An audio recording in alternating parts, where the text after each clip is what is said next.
Most designers in the 60s were not known. The manufacturers sort of ran 7th Avenue, and they always kept the designer in the back room. However, it did not happen to me because I couldn't get a job in a back room.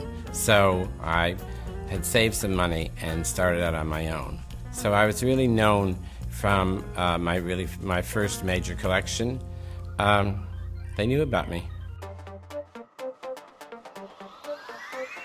The CFDA was necessary because the manufacturers were really running the dress business. And Eleanor Lambert felt there should be an organization of only designers.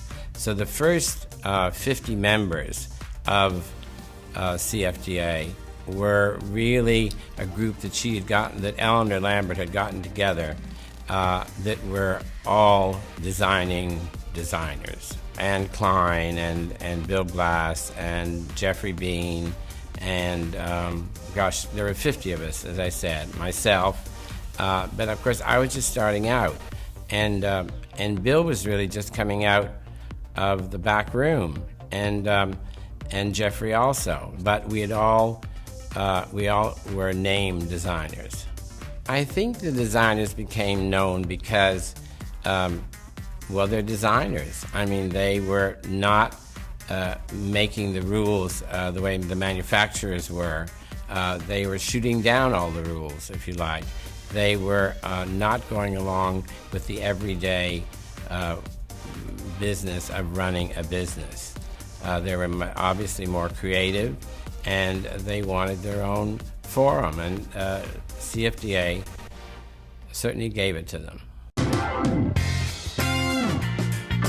Well, the 60s was, I think, was one of the most exciting, certainly one of the most exciting times of my career, because everything changed. And, the 50s was very elegant, very dressy. Women wore hats, white gloves, all the rest of it. And then suddenly in the 60s, there was a sexual revolution, and feminism began, and suddenly skirts were way above the knees, and girls felt freer, the music changed, and your lifestyle changed. And it was fun. We did, short skirts, mini skirts, wonderful fabrics, wonderful embroideries. There was a great give and take between Europe and America. And, hair was shortened, makeup was different, girls looked different. They didn't look anything the way they did in the 50s, and certainly nothing the way they looked in the late 70s. So it was it's interesting to me because people, it seems now, still go back to the 60s. When they want their collections to look upbeat and updated, they always end up doing something from the 60s.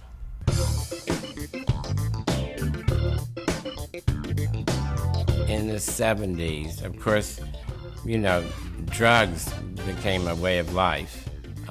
And so people were wilder, and I think American clothes certainly showed a kind of sexuality that European clothes were not showing.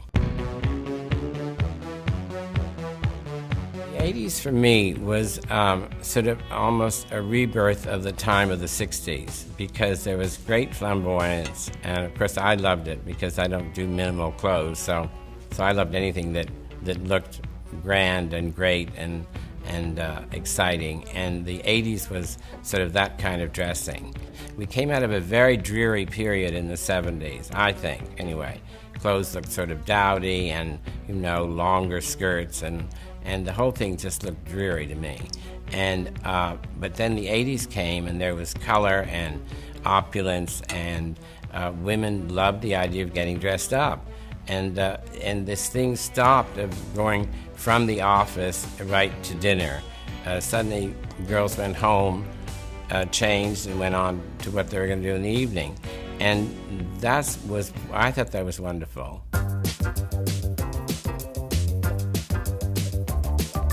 The mannish suit came in. Women obviously began to feel that they had to look like a man, act like a man, to get along in a man's world.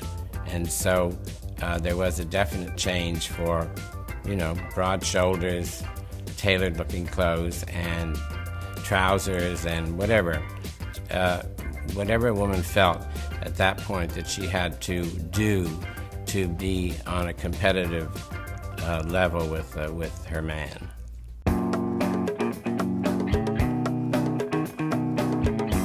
I was not happy in the 90s. I was not a happy camper. But I went ahead and still did what I do. And I don't think you can change. I think a designer becomes known for a certain look, and women come to you for that look. And so I couldn't change anyway. I just thought minimalism was boring, and I think I've been proven right. So I hope I've been proven right anyway. I don't know what the future holds, because we're in such a down time now. And when I go, I think it's not fun to go shopping anymore. I think it's not fun for the consumer. And shopping used to be like going to the theater. It was a magical adventure. And I think stores in America are sort of boring now. So I think when a consumer goes to the store, it's not an exciting moment. It's not a moment filled with joy and a way of saying, oh, I want to buy something, because it's such fun to go to this shop. If you drive up Madison Avenue, all the stores look the same. All the windows look the same. If you go to London and you go to Harrods, it's like going to a circus. It's jam-packed with people. They're all having a good time. And I think that that's our problem. And whether that'll change in the future or not, I don't know. I hope so.